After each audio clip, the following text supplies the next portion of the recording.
Welcome to this session of WinLossWeek, the world's largest online event dedicated to win-loss analysis. The title of this session is Beyond the Black Hole, How Win-Loss Insights Shaped Armor's Strategic Direction.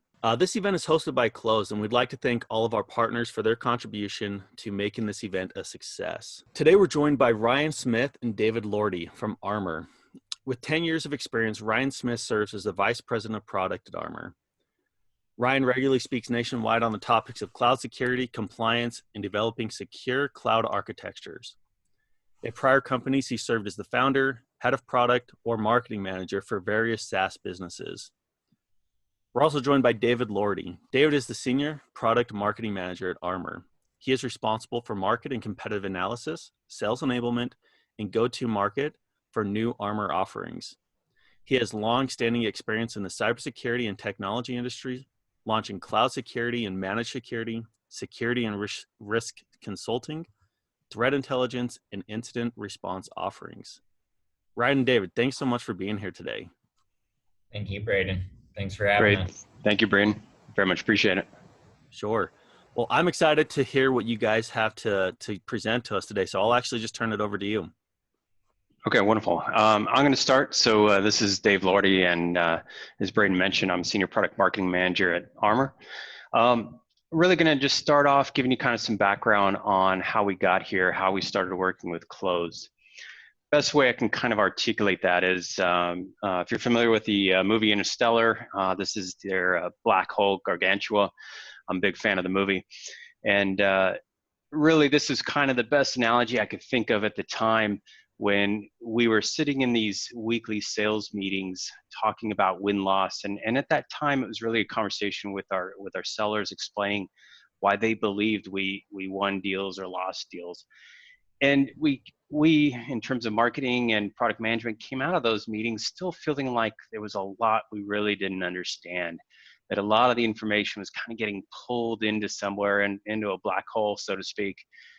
And we just weren't getting at the real answers and insights that we felt we needed. So as an organization, we were trying to kind of figure out ways to approach and start driving insights. And that's when product and marketing, made a recommendation to the chief marketing officer on looking at a win-loss program. And at that point, the CMO told us to go investigate different options and come back with a recommendation.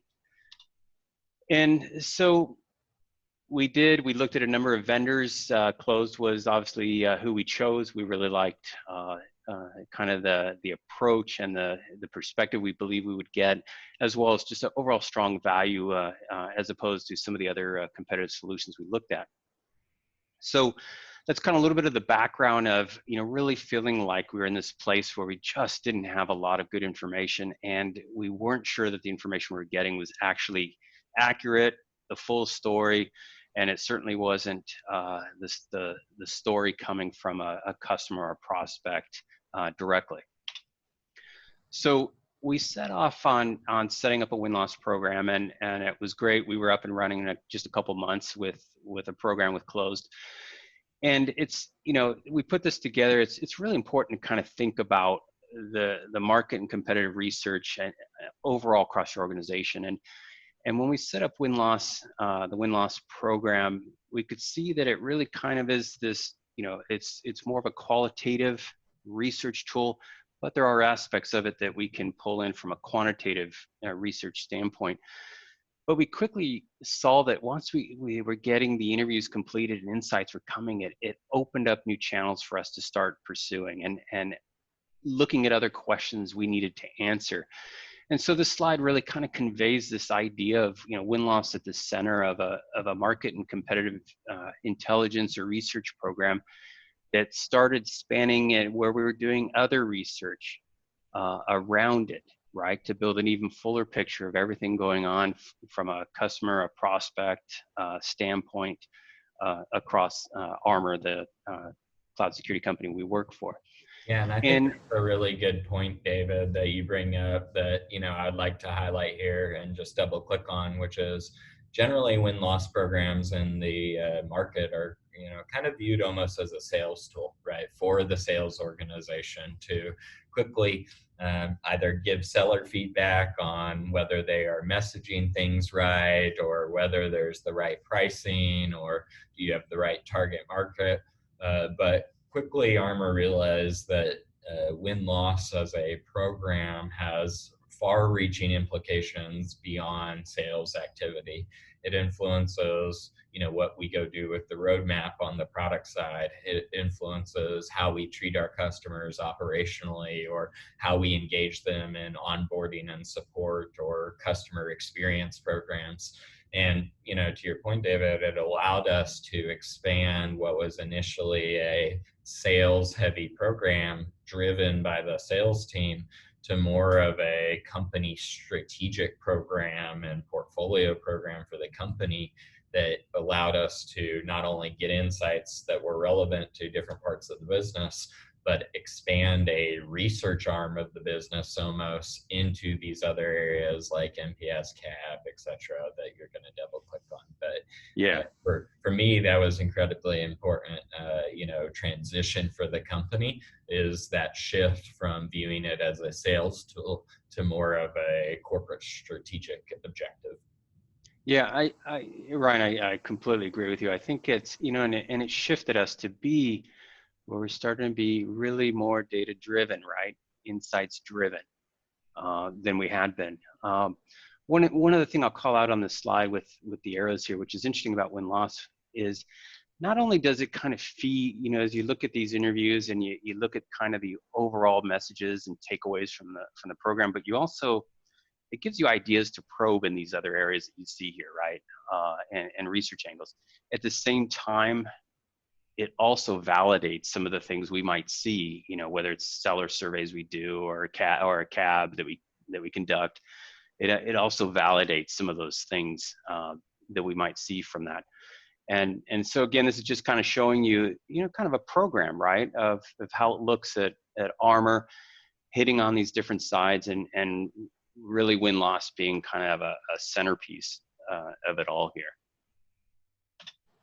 So Ryan, you hit on it, and you talked about how this was really kind of spread across the organization, and this right here is absolutely an accurate representation of how far the sharing of the interviews and the dashboard and the insights is across the organization, from the CMO who owns the overall program to reaching the product, yourself, your team, across the technology office and our customer support and the CRO of sales. So it's pretty far reaching here. And beyond it being far reaching, I think, one thing that we found early on that was really important to the success of the program was having executive sponsorship and executive buy-in to doing win-loss and the value of win-loss. If we did not have the support of our CMO initially, but then all of the executive leaders you see here, every single one of them are in the portal. Every single win-loss interview gets ported into the executive chat room within our chat system. If they didn't feel that this was an important company initiative, then it wouldn't have permeated across the organization, across the departments, and down to those levels. So, grab yourself a champion, make them loud and heard, but then ultimately what you'll be able to build within the organization with kind of that champion mentality is this organizational shift to, this is an important strategy and program for the company. So I can't, overstate that enough in terms of our success was that executive buy-in and to why this is valuable. Yeah, absolutely. And I've even seen it as recent as a few days ago where I've even had down at the lower level a seller actually requesting us to add a prospect where a deal, it was a lost deal, and they wanted to know more about why. Right. And that was something, it met our thresholds that we would put it on the list. But it was interesting just to see even a seller approaching us saying, hey, I'd like to make sure this gets on your radar for the win-loss program. So as we go here, we really wanted to kind of, provide a little proof to the pudding here. And this is really just a view of our admin panel in the closed portal. And on the left here is really all these different people who have access to look at the different interviews and the dashboards, and each color represents a different team. within the organization. And this is just one screenshot. I've got another screenshot separate showing, more teams. So just gives you an idea as how far across the organization we're sharing this information. We're not trying to hold it close. There's a lot of value in sharing it. So what we're going to kind of, do next is just hit on, some key areas where we see kind of benefits and value from the program overall. And Ryan, I'm going to kind of, ask you to answer this question, but I mean, in terms of like the answers that we've gotten from the WinLoss program, I mean, what do you think it tells us that we've gotten a lot of value from? Yeah, I think a great question. I think the first thing about a win-loss program, or approaching getting answers to questions about your business, whether you have pricing questions or strategy questions, or what features should I go build, or what message should I go to market with, right? You want to learn all of these things about your business. You also have assumptions about all of those things, right, going into it. And so I think, one thing that Armor kind of encountered was, we have a lot of smart people who had a lot of opinions about, pretty key areas of our business, like how we should price, how we should go to market, what we should build. And, while they had good kind of market insight and, strategic thought behind that, it wasn't until we implemented a win-loss program that we were able to validate or invalidate assumptions. And I think people had to be comfortable coming to the table with, here are our thoughts, here's where we think we're going to gain insights, here's what we think those insights are. But I think both ways we've learned sometimes those insights were what we thought they would be, and sometimes they weren't, right? And having the kind of almost empathy and the ability to take that feedback and internalize it, whether it validates or invalidates that assumption for you, is important for companies to do. So when you're trying to get to that answer, you have to be open to what the program's going to ultimately tell you. I think the second thing that I've learned is that the why you win is just as important as why you lose, right? A lot of people, when they think of win-loss, they think of it in terms of the loss, right? I lost this prospect. I want to know why. Was it which competitors did I lose to, which price? But why you win and why people are fanatical about the problems that you're solving for the market generally tells you a little more about product market fit, in my opinion, than sometimes some of the loss information will. So, I think when I've thought about, the answers it's gotten us, I've thought about it in a couple of ways, which is, how can I hone in on that central product market fit question of, I'm building the right things for the market. But then two, as I look to get answers about the business, and it's not the same answers quarter after quarter, right? Like there's new things we want to learn about the business throughout the year, and we can kind of pivot the win-loss program, the questions, the interviews to maintain consistency across central themes, but allow us to strategically gain insight into, pricing, product, whatever the problem of the day is that we're trying to probe or not probe. So I don't know if you all in marketing, Dave, have gotten any answers that are, uniquely valuable to you, or, where it's been, the most valuable to you and your side of the business. But from my side of the business, I think it's kind of been thematically around those things. Yeah, I think, one of the things that's been really helpful is, there's a lot in the dashboard in terms of kind of closed will classify different messages in there, or different areas that they feel that each interview is hitting on. And of course, we're reading those interviews and, full dialogue as well, and making our own judgments. And, some of the things that have been really valuable have been where you kind of start to get a sense of kind of a matrix that helps to describe why we win, why we don't, what are kind of some attributes. So for instance, we realized that we might do better with one of our products in our portfolio with organizations that were a little less savvy in terms of the cloud at one point, but that also had an urgency behind it, whether it was compliance or something else that they felt was really sensitive to secure as a cybersecurity company. And we could see then in our other product where we dealt with more savvy organizations in terms of cloud security, and their urgency was at a different level. So it sometimes opens up these kind of perspectives that you can literally kind of map on a matrix and really get a stronger feel for who exactly do you do well with and which part of your portfolio versus not. And that was and continues to be really insightful for us as the marketplace changes, as our offering and portfolio changes, as our customers evolve, and we see different organizations approaching us. So Ryan, I'll hit you up for this one as well, but I'm curious, what types of use cases or pains, things that we hadn't thought of, you thought that came out of these interviews? Yeah, so I think there's a couple things for me as, the head of product that, I quickly was able to validate or invalidate features on the roadmap or areas that we thought we needed, right? So we would always hear from sellers, hey, we're losing because we don't have X, or we're losing because we don't have Y.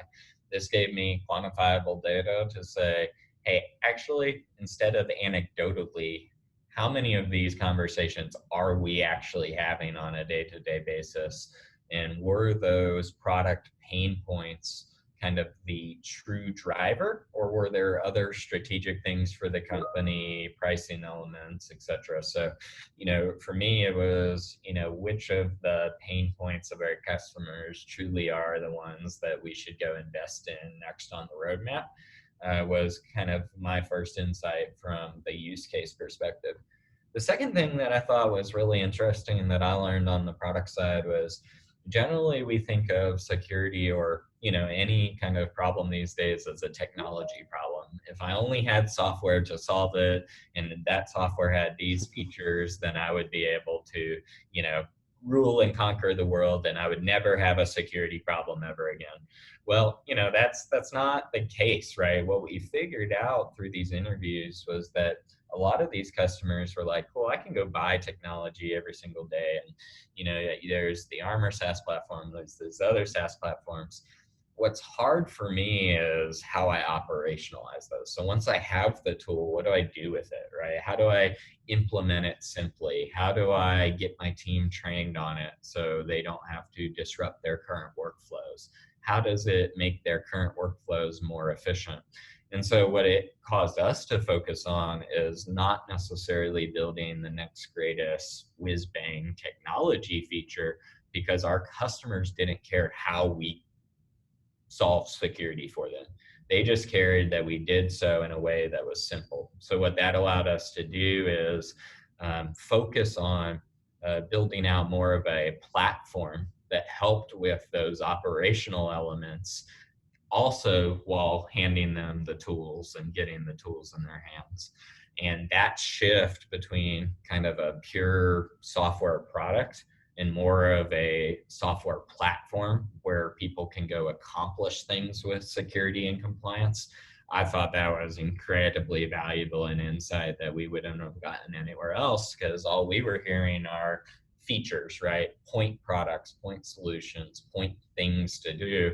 And that was not the pain of security for the teams. And so for me, that was probably one of the most valuable things throughout this whole process that we've learned with kind of win-loss program. But back to you, right? Like I know that how you communicate value against those pain points is, kind of marketing's job.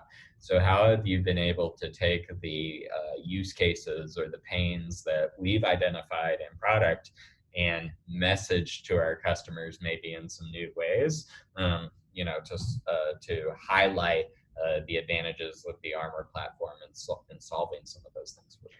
Yeah, I think the use cases are really valuable, right? Because ultimately it's how are organizations using us or looking to use us.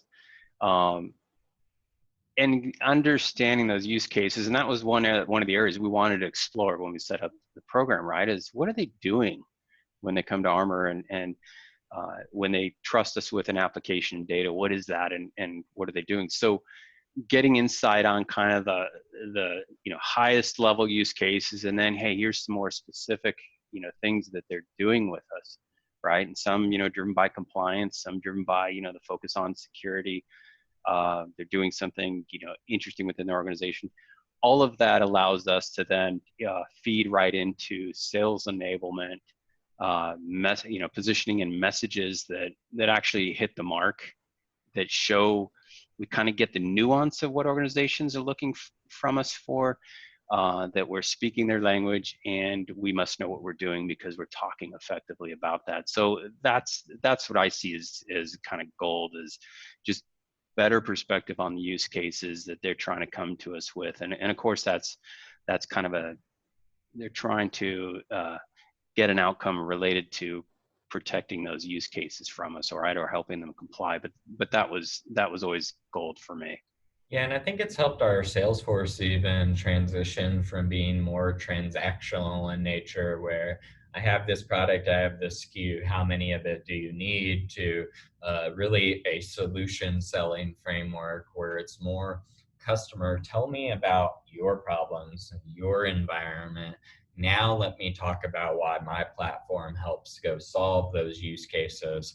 And so I think that's been incredibly valuable for us as well, because nobody wants to buy, a security software like used cars, right? They really want you to be a trusted advisor, and the insights associated with this program that we learned have allowed our sellers to transition to more of that trusted advisor model and framework. Yep. So this next area, I'll take kind of the first crack at, right? But what was interesting, I found in this whole kind of enterprise was, early on when we were setting up this program, we had to make sure sales was okay with us doing this, right? Because one of the reactions sales has is, hey, maybe this will kind of air dirty laundry and we'll get embarrassed. And it was funny going through this, because I really saw a couple things stand out that I hadn't really expected. One was that our sales team, in a sense, and the sales process was kind of a point of differentiation, right? We heard from people who said, hey, working with you guys was great. You know your stuff. I understood everything. You kept up with me. And that was pretty surprising, right? It's not that we expected anything, like poor marks or any of that, but it was amazing how positive it was. It just surprised me. The other was, part of that was the whole services that we provide and the expertise, right? Organizations saying, hey, yeah, your technology you got is great, but I love what you got around it with, your security operations center. I love, when I need to get an answer to a question I have, I can find that. And that was another interesting angle coming out of this that I thought pretty compelling, as to, it's one of those times when you hear something and you're in the middle of it all day. You don't think it's necessarily any different. And then somebody here is telling you, yes, it is different than what they're experiencing elsewhere. So that was something, those are a couple things that I saw coming out of this. Yeah, I think for me, the big thing around positioning and messaging was this clash that Armor found itself in internally almost when we started this program. So this takes a little bit of understanding of Armor's history as a business, but I think it's representative of something that a lot of businesses go through as they grow. And we talked to Close and Braden about wanting to discover this, at the beginning, which is, we had a legacy business and a legacy product that we had gone to market with incredibly successfully. And it was one of the main revenue drivers of the Armor business. Well, as the market changed and evolved, some commodity pressures got put on that business, where it really had us start innovating in other product areas and other product lines to take into account some of those market pressures. And so when we first started this program, some of those other product lines were taking off, right? But still, you had the majority of the revenue, the majority of the people focused on that legacy business, but you're almost trying to act as a startup with this new business and product line. Well, whenever that happens within a business, you'll always inevitably have a little bit of a clash of cultures, or, a change curve of the business as it tries to learn how to adopt to that new business model and shift the revenue centers, within the business. Well, I think one thing that WinLoss allowed us to do is bridge the gap there, right? It allowed us to recognize that we were at our heart solving the same problem in both lines of business. We were just doing so in different ways based on the kind of changing market requirements that were hitting the cloud and the cybersecurity market. And once we started thinking of it that way, as kind of a continuation of our story and an evolution towards getting better in the market, then I think it allowed our sellers to position both product lines successfully, where we could continue to keep the value prop and the revenue associated with the legacy business, but use that to fund high growth in kind of the new product line of business. So for me, this shift from almost a services company to a product company to a solutions platform company, and all of the, strategic and operational and cultural stuff that comes with kind of evolving as a company that way. I think the win-loss program kind of sat at the center of that as kind of what drove a lot of the insights that allowed us to make that transition successfully, not only with our own employees, but as we messaged that to the market, as we built that new product, et cetera. So that was, for me, one of those key things from a differentiation and messaging standpoint that was incredibly important, was how we crossed that chasm, between the two companies. Yeah, and when I think about kind of the whole approach, right, is because when we do our interviews, we're, Closed is probing a number of different areas for us, right? It's the product, it's the sales, it's the pricing, it's the marketing activity, it's competitive, et cetera, right? And, sometimes you'll see within an interview, you just get kind of a sense, but, this is the other value that I see from this is sometimes without the prospects or the new customers saying it overtly, you start to kind of feel there's some kind of messages to take at a higher level, right? And it reminds me of everything you've said here, where you start to feel there's something there that the customer's not articulating, right? That their pain's not fully emerged, or it's kind of latent there, but it's there. You're catching a sense of something. And to me, when I think about everything you just described, right, where we're on one side of our business, we're really plowing ahead with kind of a new model in a sense. It's that feeds that, right? Because generally customers, you can ask, if you said, well, what do you need? They'll tell you something. It's probably more incremental, but it's the underlying kind of takeaways that I've seen and what you just described, which lead to helping us spot that there's something under the surface that's just not been well articulated. They don't realize they've got this kind of going on fully yet, but there's an opportunity there. And I, as a product marketer, I find that fantastic to kind of get those senses of how things might be shifting, how we might be able to capitalize on that. Yeah, when good segue kind of you just gave, right, is, win-loss programs do allow you to probe those different areas, whether it's sales efficiency or pricing, messaging, product.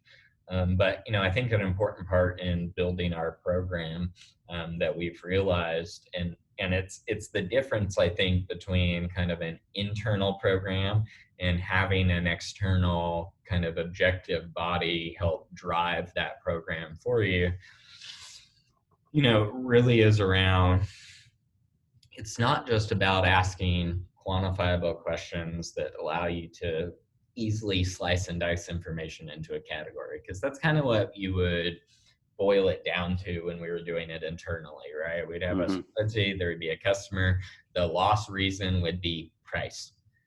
It wouldn't be price was too high next to a competitor. It wouldn't be what discounts did we try. It wouldn't be actually price was an issue because budget got pulled at the last minute, not that our price was too high. And so, I think that there was just a deepness to that insight, or a completeness to the insights that we were getting that was missing. So while we may be probing in some of the same areas that we were before, one thing that's been incredibly valuable in building the program is to how to get the customer to open up, right? And I think that closed is excellent at this, but I think regardless of you doing it, having an external objective party who can get the customer to speak in their own words, speak comfortably, read the full transcript rather than boil it down. So while we do have kind of that metadata categorization of this was price, this was a product gap, etc., you can really get the context behind that rather than having some internal person who has not maliciously, but they have interests of their own, in terms of their employment and their success and their numbers. You're getting kind of a little extra insight there that's important. So when I think of probing different areas of interest, it's not just that we get to learn across the company a lot of different things that we want to know. It's the trust that I have in what I'm learning, because it is the voice of the customer through and through. And I as a product manager, I think we fall into the trap a lot of times of thinking we know what should be built, or what the market needs. But until you hear it multiple times from customers, you really don't know. So, I think that probing from the customer perspective and the depth that you get there in those areas of interest has been probably the most insightful part of this experience in this program for me. Yeah, and I think, just one quick thing to add on to that, which is I really like that when we feel a need to kind of probe something, we can, right? We can shift, we can make adjustments to kind of the interview, what have you, and then close has gone off and probed into certain areas, right? So if we wanted to know more about kind of use cases, or what's the technology that they happen to be, what's their environment look like, that was all on the table. We could do that, and that's always been beneficial, because times change. What I want to learn changes. Yeah. So I think you need some consistency within your win-loss, quarter over quarter. So you're getting some of those thematic elements that resonate, across the business. But to your point, strategically, you're evolving and growing as a company, and you're going to want to learn different things at different times. And what I like from the product perspective is it almost allows us to align these win-loss, I'll call them experiments that we're doing, with our product development experience or the lean agile framework, right? So it's how do you bring win-loss into kind of agile product development? Well, I think that's the way you do it, right? Is like, this quarter, I want to focus on feature gaps within the product. So you have a bunch of interviews that are telling you about those feature gaps and the pain behind them and stuff like that. Well, then I can take that directly into my sprints and my team and say, hey, go change this real quick. Go add this little thing, solve this technical debt issue. And it becomes this feedback loop that's very quick in not only learning insights from WinLoss as a program, but then driving operational activity within the business, such as what you go focus on the roadmap or what experiments you're running. So I think the lean agile kind of methodology that a lot of companies have these days works really well with win-loss programs that you can kind of iterate on, because it allows you to put context behind the experiments that you're running on the product side of the house. Yeah, that's great. That's great.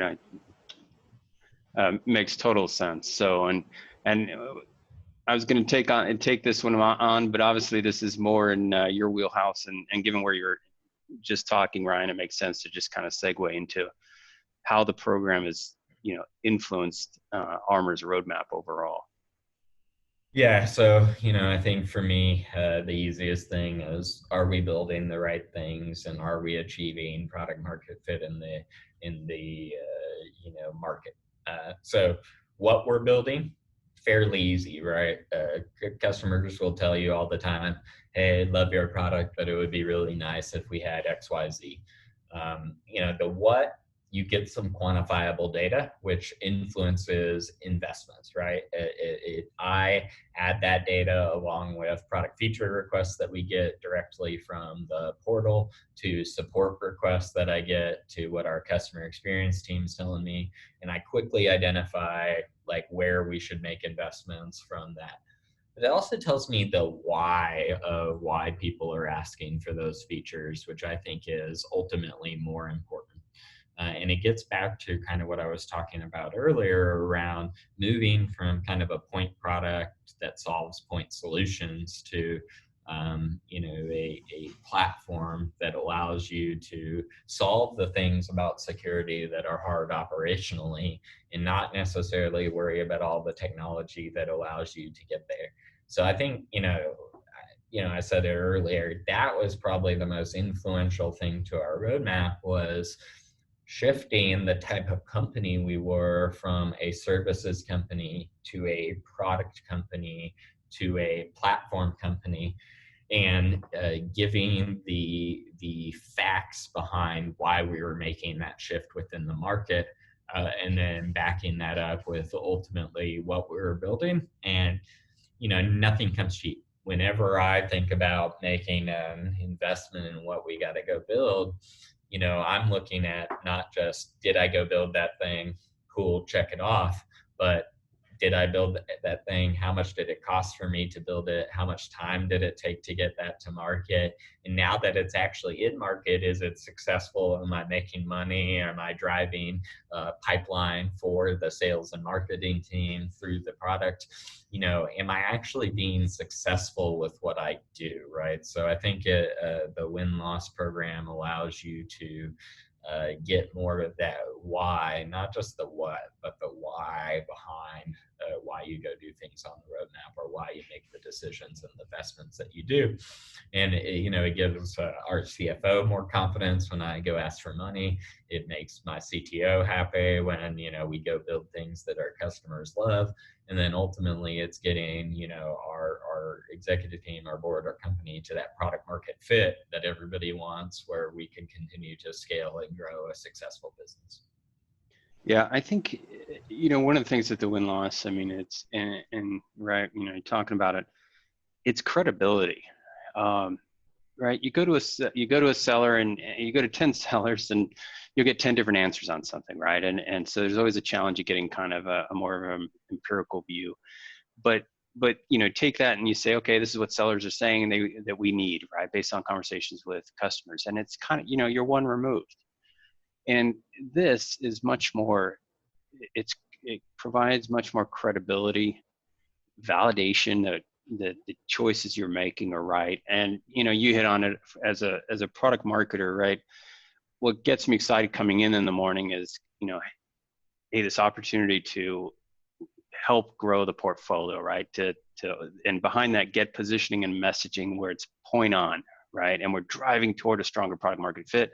And then you're seeing all these kind of cool things happen across your sales teams or your partners in terms of, right, the old bell ringing in the sales hall.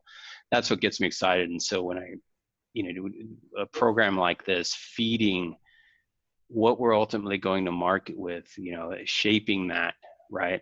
To me, it's awesome. It makes me, excited in the morning when I start my day. It's kind of a selfish angle, but that's, as a product marketer, that's what gets me excited. Definitely. Let's talk kind of, deeper analysis, and I'll take the first shot here, but I really just kind of give an example, and I kind of hit on it in one of the earlier slides, but we saw that things came out. We kind of learned and gleaned things, right? Looking at, reading through the different interviews, seeing the classifications, and playing around with the data inside the portal, closed portal. It was also like this idea, it opens up questions that you then want to kind of go probe elsewhere, right? And other channels of analysis. And I remember when we first started, we got the WinLoss program shortly after, we started looking at market segments, managed detection response. We looked at the MSSP side. We looked at this, cloud workload protection, and then we further dug into, kind of our personas, and then we did customer analysis and pipeline analysis and all that, and then brought all that together.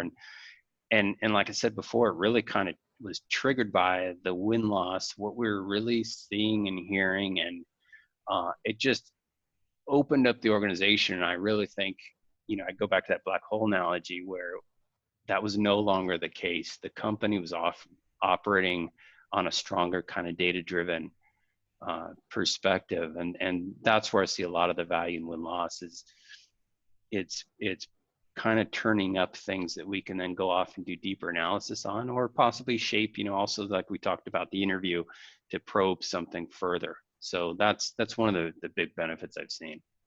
Yeah, I mean, for me, it is that black hole analogy. It's I think we've talked a lot about, where you get insights, pricing, sales efficiency, funnels, messaging, product features, etc.